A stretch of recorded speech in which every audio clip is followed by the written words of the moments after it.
Mateus, no capítulo 9, antes de ungirmos os enfermos, eu quero meditar na palavra de Deus, no Evangelho de Mateus, capítulo 9, versículo 35. Mateus 9, 35.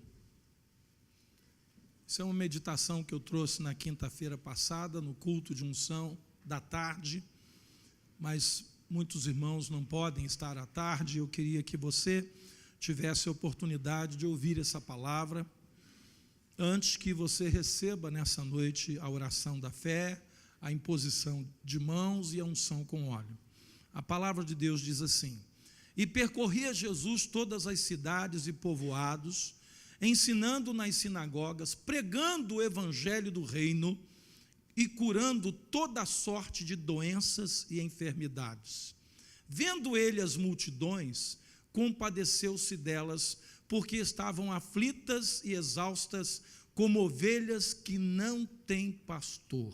Até aqui. Senhor nosso Deus, a Tua palavra nos vivifica, a Tua palavra nos alimenta, nos exorta, nos consola. A Tua palavra é bússola, a Tua palavra é leme, é direção para as nossas vidas. E eu creio, Pai, que nessa noite, ao ouvirmos a Tua voz, nós estaremos, Pai, tendo a oportunidade de receber tudo que na Tua palavra, como promessa, é dado à Tua igreja. E uma das coisas é a cura, é a restauração da nossa vida. Como disse Jesus, eu vim para que vocês tenham vida e a tenham em abundância. E nessa noite eu peço, Pai, que haja cura de enfermidades, cura de doenças, que o Teu povo, ó Deus, seja restaurado a partir da alma, e essa restauração da alma produza saúde no nosso corpo físico. É o que nós Te pedimos em nome de Jesus, e o povo de Deus diga amém. Você pode tomar o seu lugar, querido? A cura integral, é sobre isso que eu quero falar nessa noite aos irmãos. Cura integral. Por que eu chamo de cura integral? Porque quando você vai, a um médico e ele tenta identificar uma doença no seu corpo físico, porque médico é para isso, ele vai fazer o tratamento com base naquilo que os exames vão dizer, e nos sintomas que você diz que está sentindo. Dor aqui, dor ali, incômodo, má digestão, enfim, uma série de coisas que você vai relatar para ele. Só que essa cura, irmãos, se a enfermidade que está atingindo o seu corpo físico, a doença, no caso, ela tem a ver com problemas da alma, o médico não vai conseguir um resultado integral. Por quê? Porque ataca-se vamos dizer assim, os sintomas, mas não se atacam as causas que estão causando aquela doença no corpo físico. Quando a gente lê esse texto aqui, diz aqui que Jesus percorria todas as cidades e povoados, e ele não percorria só curando, que a impressão que a gente tem é que Jesus era um curandeiro, ele andava, por onde ele andava, ele estendia a mão, ele curava pessoas, é o que ele fazia o dia inteiro. Não, aqui nós vemos que ele percorria todas as cidades e povoados. A primeira coisa era ensinando nas sinagogas, pregando o evangelho do reino. Sabe por quê, querido? Porque sem ensino não tem libertação. Conhecereis a verdade e a verdade vos libertará. E Jesus estava ali ensinando e pregando o evangelho do reino. Mas o texto diz também que ele estava curando toda sorte de doenças e enfermidades. Mas doença e enfermidade não é a mesma coisa? Por que fazer essa distinção entre doença e enfermidade? Não, querido. Doença é aquilo que nos atinge no nosso corpo físico. Mas quando Jesus fala aqui de enfermidade, quando Mateus relata sobre enfermidade, ele estava falando sobre coisas que acontecem na nossa alma. Distúrbios do corpo físico é doença, mas problemas na nossa alma, anomalias na nossa alma, ele trata como enfermidade. E nessa noite, queridos, eu queria chamar a atenção dessa diferença, porque ela pode representar a solução de alguns problemas na vida de irmãos que nessa noite vão vir à frente para receber a oração da fé, a unção com óleo, toque, né, das mãos de Deus, através da vida dos nossos diáconos, diaconisas, esposas de diáconos, que vão estar orando aqui nessa noite, juntamente com o pastor Renato. Amados, a enfermidade na alma, ela produz doenças no corpo físico, e os médicos já descobriram isso, né? Eles já detectaram que tem coisas que a origem não é biológica, ela é emocional, né? E esse emocional tem a ver com a alma. Por isso Jesus percorria as cidades e os povoados, porque ele percebeu que as pessoas estavam doentes e estavam enfermas também, né? E a gente hoje vive um tempo, irmãos, né, de mundo pós-moderno, que já não é mais moderno, chamam de pós-moderno, onde nós temos uma correria pela vida que não é um negócio nem de sombra parecido com aquilo que acontecia alguns anos atrás. Nós temos um excesso de informação que chega à nossa mente todo dia, nós somos bombardeados por muitas informações. Você sabia que o universo da vida das pessoas, até mais ou menos, vamos dizer, 40, 50 anos atrás, sabe qual era o universo da vida das pessoas? Era a rua onde ele morava. Esse era o universo. O que aconteceu com o vizinho, né? O que aconteceu com aquela família, e tudo que acontecia ali naquela rua mexia muito com todo mundo. Mas o que acontecia lá no outro bairro, você não ficava nem sabendo. Há 40, 50 anos era assim, né? Tanto é que quando naquela época morria alguém na rua, você lembra como é que era? Os mais antigos sabem o que eu estou falando, né?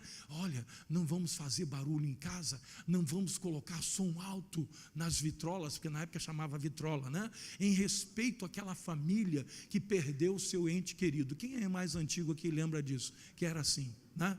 Pois é, denunciei todo mundo que tem mais de 50. Mas era assim, irmãos. O universo da gente, né? Há 40, 50 anos atrás, o nosso universo era a rua onde a gente morava. Essa é a verdade, né? E muitas vezes ruas em bairros aqui da região que tinha 3, 4, 5 casas numa rua. Onde eu moro, onde eu morei no Jardim Alcântara, quando eu fui morar lá, era meia dúzia de casas que tinha na rua toda. Hoje não tem mais nem um palmo de terreno vazio, né? Hoje, no lugar daquelas pequenas casas, se tem edifícios, se tem várias casas no mesmo terreno, enfim, a densidade populacional aumentou muito. Só que hoje o que acontece na rua, você nem fica sabendo, mas você fica sabendo do que está acontecendo lá do outro lado do mundo. Você fica sabendo do que está acontecendo no planeta. E essas notícias chegam para nós todos os dias. E elas vêm em forma de inquietação, tristeza, angústia, preocupação. As imagens que chegam hoje na internet, irmãos, algumas delas a gente não consegue ver. A gente tem que deletar antes de começar a ver, porque são muito fortes. São muito... Esse dia eu recebi uma imagem que eu falei, meu Deus, como é que alguém manda um negócio desse pela internet, né? Esse casal aí que foi pego fazendo magia negra com corpo de criancinhas, e uma foto tinha lá a criança toda despedaçada, irmãos. Sabe, isso invade a nossa alma, isso invade a nossa mente, porque os olhos são as janelas da alma, e você acaba vendo aquilo, e aquilo entra dentro de você de uma maneira tão forte, que aí chega à noite e você não consegue dormir, né? O que diz o salmista Davi? Em paz eu me deito e... Eu pergunto, alguém que não tem paz consegue pegar no sono rápido? Irmãos, das vezes que eu fiquei sem sono à noite, todas essas noites tinham uma coisa em comum. Eu estava preocupado com alguma coisa. Eu estava temeroso de alguma coisa, eu estava ansioso de alguma coisa. A única coisa que não conseguia vir nessas noites que eu não dormi é paz. E quantos crentes hoje não sentem paz? Chega na hora de dormir, o sono não vem. E aí, o que o crente faz? Pega um remedinho, né? E começa a tomar o remédio. São antidepressivos, são ansiolíticos, são remédios que vão forçar o sono, que causam dependência química e que também criam aqueles famosos efeitos colaterais, né? Traz sono, mas te traz algumas coisas que você não quer junto. E aí, nessa falta de paz para dormir, né, nesse sono que não vem, que não aparece, começam a surgir doenças no corpo físico. Irmãos, isso está comum demais.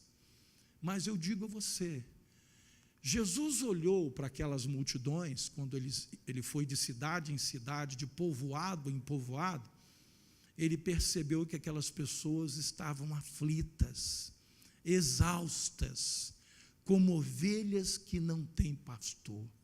A diferença é que você tem pastor. A diferença é que você é ovelha do Senhor dos Senhores. E você não está jogado nesse mundo ao bel prazer das lutas e dificuldades que você vai passar, que nós vamos enfrentar. Essa é a diferença. O que temos, né? Como disse o salmista, o pardal encontrou casa, a andorinha ninho para si, onde acolhe os seus filhotes. Eu encontrei os teus altares, Senhor, Rei meu e Deus meu. E aí ele começa a dizer, bem-aventurados os que habitam na tua casa, bem-aventurados aqueles que têm acesso. Por isso, queridos, eu estou trazendo essa palavra hoje, porque muitas vezes nosso culto de unção, né, ele se limitou muito à doença. Onde é que está doendo? Né? Onde é que está funcionando mal? Eu estou com um problema na minha coluna. Né? Já se tem provado pelos médicos que quando uma pessoa está tensa demais, está muito angustiada, preocupada com alguma coisa, afeta a coluna e começa a dar dor no corpo para tudo quanto é lado. Já se está provado que quando a pessoa está com mágoa, ressentimento, começa a dar problema no estômago, começa a dar úlcera, começa a dar gastrite, começa a dar uma série de problemas. Então a gente fica, onde é que é o problema? Eu estou com uma dor no estômago, eu estou com uma dor na coluna, eu estou com a dor nas juntas, nas pernas, nos braços e tal. Eu estava até comentando isso com o diácono Klaus ali, os irmãos, que a gente fez uma oração antes de entrar hoje aqui, com os diáconos que já estavam aí, pedindo a Deus pelo culto, que Deus ia fazer aqui, em nome de Jesus. Quando você vier à frente hoje, venha, porque você vai receber de Deus o toque das mãos do Senhor. Eu estava comentando, o diácono Cláudio está saindo aí de uma chikungunya, né? Teve e está aí nas sequelas, né? E a gente sabe que isso é um vírus, né? Isso é um vírus que atacou e que tem atacado vários irmãos, né? E vários irmãos entre nós já passaram pelo que ele está passando agora, alguns há um tempo atrás, outros estão passando agora, né? E deixa uma sequela. Qual é? Dor nas juntas, né? As juntas incham, o pé incha, a mão. Irmãos, ele está com o pé inchado, mas ele não bebe, irmão, não bebe, eu sei que ele não bebe, né? Alguém vai dizer assim, mas o pé do irmão está inchado, o irmão anda bebendo muito. Não tem nada a ver com isso, né? Mas sabe o que acontece, irmãos? Isso é uma coisa física, é um vírus, entendeu, irmãos? E inclusive, eu estava até brincando com ele, mas é verdade, né?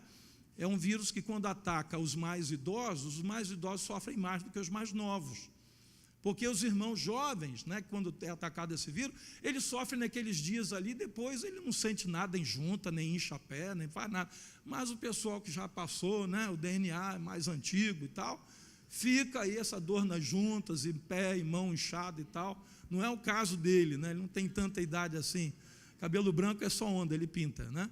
Então, irmãos, mas o que acontece? A gente sabe que é físico, e a gente precisa aprender a discernir entre uma enfermidade física e uma enfermidade que é na alma, e que está vindo a partir da alma, a partir de uma tristeza, a partir de uma decepção, a partir de uma ansiedade, a partir de uma mágoa, a partir de um ressentimento, a partir de um coração não tratado. A Bíblia fala sobre úlceras não untadas com óleo e não espremidas, né?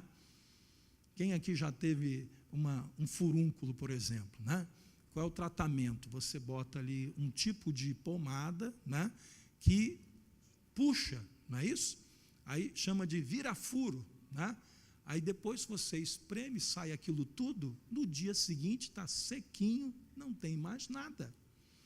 Mas enquanto não tirar aquela inflamação que está ali, o local fica intocável, né?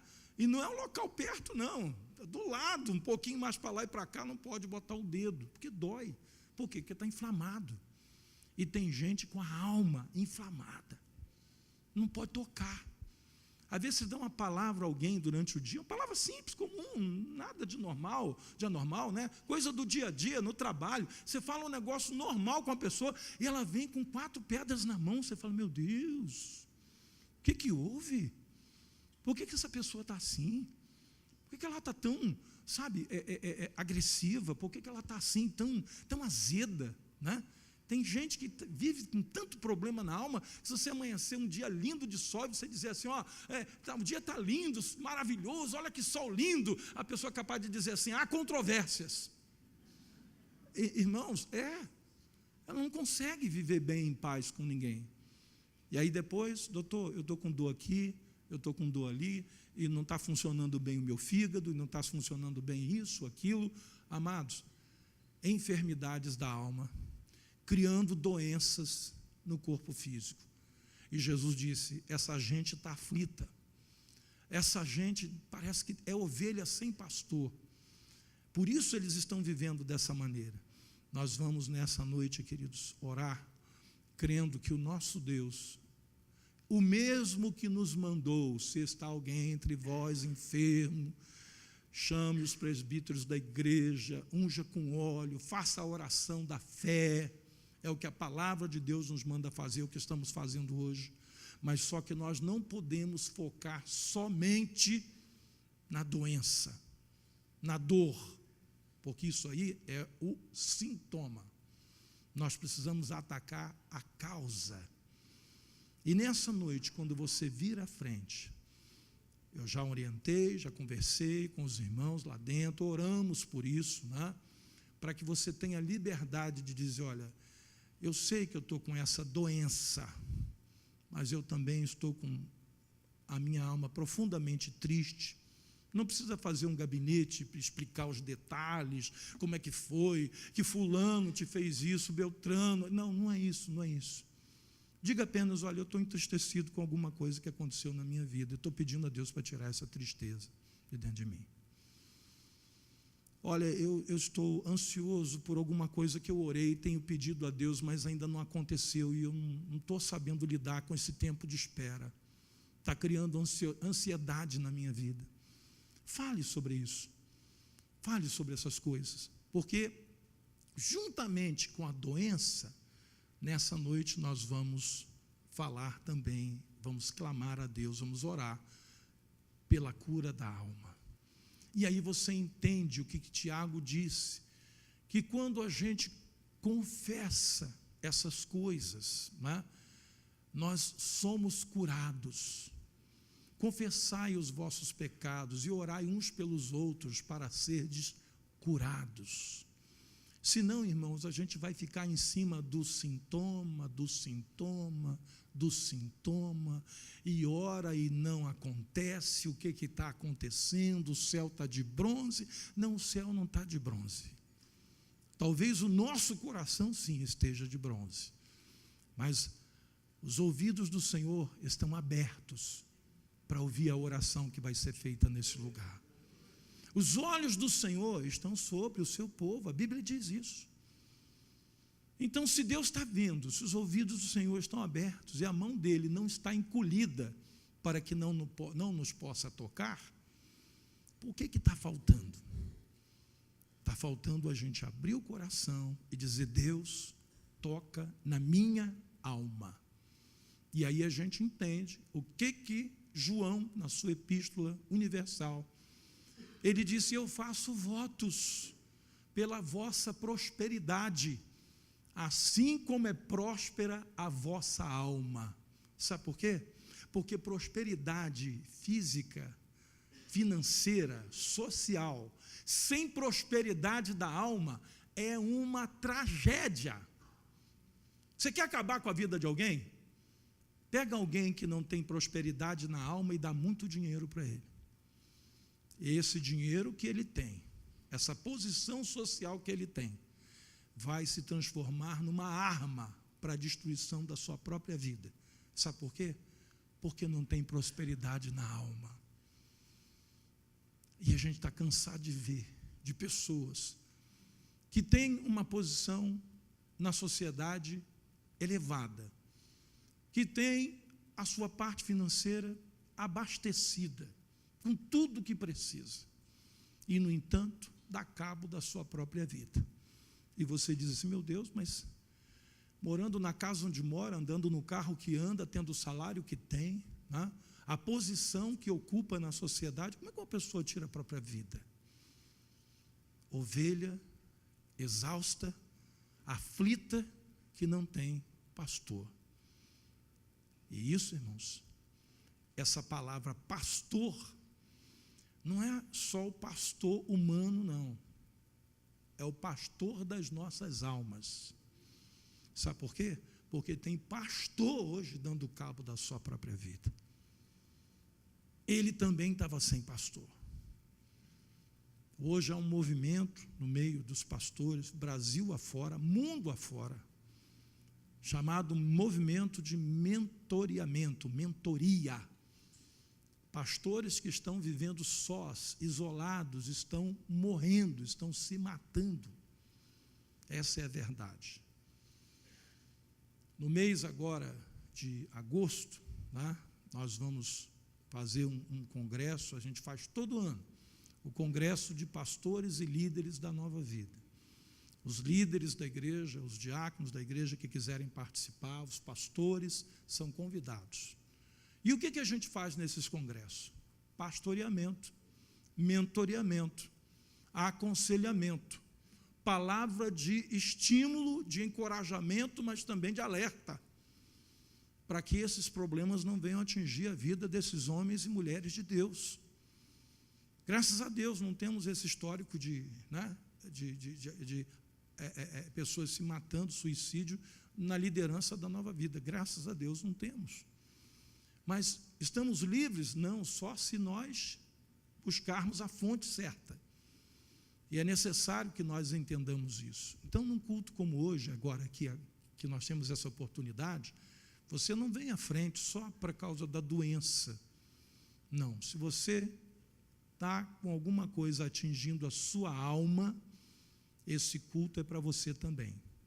Eu só peço aos irmãos que quando vierem à frente para receber a oração e a unção, não venha para pedir por alguém que não está aqui, né? Eu vou entrar na fila porque eu vou pedir pelo meu marido que não veio. Não, isso nós vamos fazer no final. Não adianta você vir, porque, né, entrar na fila seria bom que ele estivesse aqui, né? Porque não adianta você receber a unção por ele. Não, isso aí não. Você vai receber nessa noite uma palavra de autoridade, como foi dado àquele centurião, para que ele saísse dali com uma palavra para o seu moço ser curado. A gente entende que esse princípio da autoridade está sobre a sua vida. Isso nós vamos orar no final. Mas quem está hoje aqui e está vivendo um drama na sua alma, seja do que for, tristeza, angústia, preocupação excessiva, preocupação todo mundo tem, né, irmãos? Preocupação dentro de um certo limite, né? Normal. Agora, preocupação que não te deixa dormir à noite, aí não é normal, né? Mágoas, ressentimentos, depressão, aprisionamento por vícios, né? Você não consegue largar aquilo ali, está te aprisionando. Nós vamos estar orando por tudo isso nessa noite, em nome do Senhor Jesus. Você entende o que você recebeu nessa noite? Amém? A oportunidade que Deus está nos dando é para a cura das doenças e também para a cura das enfermidades da alma. Deus está abrindo essa oportunidade para você. Eu vou pedir que os nossos diáconos, diaconisas, esposos de diáconos que vão participar, fiquem aqui. O pastor Renato vai estar tocando nas mãos, ungindo e orando juntamente conosco, com você.